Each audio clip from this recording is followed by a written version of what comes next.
कश्मीर के एक छोटे से गांव में अहमद साहब एक छोटे से घर में अकेले रहते थे। उनकी जिंदगी की खुशी उनकी गाय थी, जो उनकी सबसे अच्छी साथी थी। अहमद साहब के पड़ोसी सलीम मियां का बकरा चंद दिन पहले चोरी हो गया था और वो बहुत परेशान थे। एक दिन गाय अपनी जगह पर सुकून से चारा खा रही थी कि अचानक उसे आवाज आई, बहन, मैं भूखी हूं, कुछ खाने को दे दो। गाय ने चौंक कर देखा तो एक भेड़ को अपनी तरफ आते हुए पाया। गाय ने फौरन पूछा, अरे बहन, तुम कौन हो और कहां से आई हो? तुम्हारा मालिक कहां है? भेड़ ने आंखों में आंसू भरकर कहा, मेरा मालिक मुझ पर जुल्म करता था, मुझे बहुत मारता था, इसीलिए मैं वहां से भाग आई। 2 दिन से मैंने कुछ खाया नहीं। खुदा के लिए मुझे कुछ खाने को दे दो, तुम्हें दुआएं दूंगी। गाय ने बेजारी से कहा, नहीं बहन, यह चारा मेरे मालिक का दिया हुआ है, मैं इसे बांट नहीं सकती, तुम किसी और से मदद मांगो।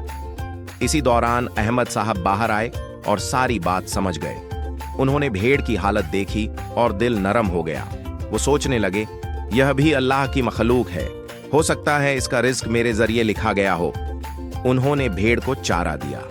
जब भेड़ ने खाना खाया तो गाय और भेड़ में दोस्ती हो गई। अहमद साहब भी खुश थे कि उन्होंने किसी की मदद की। फिर अहमद साहब को ख्याल आया कि सलीम मियां का बकरा चोरी हो गया था। उन्होंने सोचा, क्यों ना ये भेड़ उन्हें दे दी जाए, इससे न सिर्फ अल्लाह खुश होगा बल्कि सलीम मियां की परेशानी भी दूर हो जाएगी। अहमद साहब ने भेड़ को सलीम मियां के हवाले कर दिया।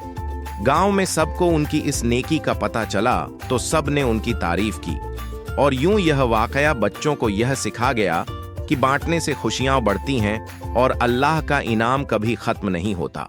The moral of the story is, Ahmed Sahab ki raham dili. Share if you agree, and don't forget to like and subscribe for more fun stories.